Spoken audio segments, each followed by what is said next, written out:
So total lang kinain namin dito is 245,000. So naghubad tayo ng sapatos. So halos karamihan ng mga motorsiklo dito naka double plate harap at likod. Siyempre, answer back key is the key.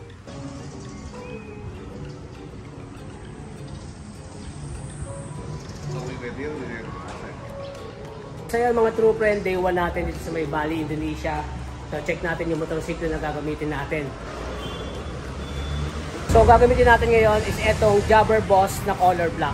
So ito yung susi natin. Check natin kung alin yung ADV 160 na gagamitin natin dito. Siyempre, answer back key is the key. Ay! Eto, sumagot. May sumagot, guys. Grabe, napaka-angas naman ito. Kaya walk around natin ito mamaya. Sa day 1 natin dito ay mag-chill ride lang tayo. Siyempre kasama natin ng trios, Julio Fabian, Jet Gaspar, si Boss, at yung ating mga riders dito sa Indonesia. Ayan o, Jobber Boss. Jobber Boss. Siyempre yung sa akin, Jobber Boss din. So ito, sineset up na nila yung mga Jobber Boss nila. Okay, Jobber Boss. And sir, can you see your Jobber Boss? Or ito yung forma nyo. Ayun o, angas o. So ito nga pala, pinaparentahan nga pala yung mga motorsiklo dito. At the same time, dito nga sa Indonesia, pinaparentahan na rin yung ating mga jobber. Kaya pag may mga rides tayo, pwede tayo magrenta ng ating mga jobber intercoms. Okay?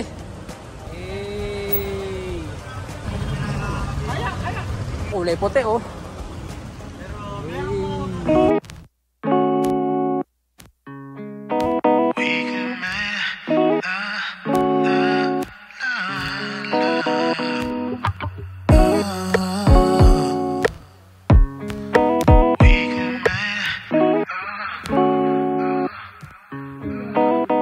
So baby come over tonight. Yeah baby come over. Alright, ito na guys, stop over kami dito sa Warung Nasi Ayam.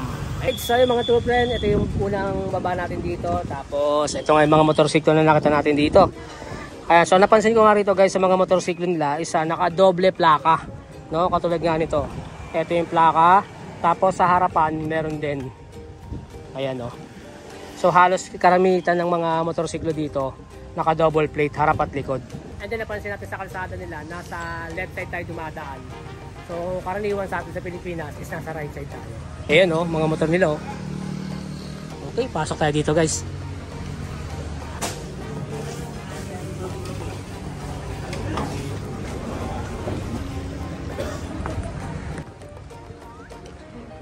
Okay, so ito mag-food trip na kami.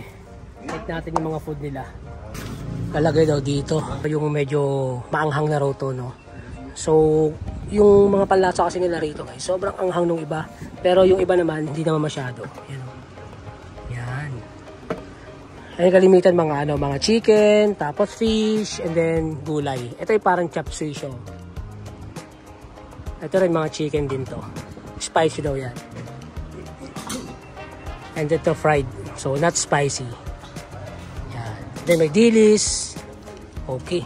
So yun, tikman natin to. Thank you. Ang ganda ng area nila rito, parang temple. Di ba? So yun, naghubad tayo ng sapatos. Tapos upo tayo doon katulad nila. Okay, so yung food natin, tikman natin to. Ano ka? We cannot. Badoy siya. Sushma. Sumali. So ayun guys, naka food trip na tayo. Grabe, ang sarap pala ng pagkain nila rito. So para lang din siyang mga chicken curry, mga ganon, mga dilaw yung food. Pero sulit naman, saka yung drinks nila rito masarap din. And daming tao. So total lang kinain namin dito is 245,000 rupians. Is that right, sir? 245,000 rupians? Oo.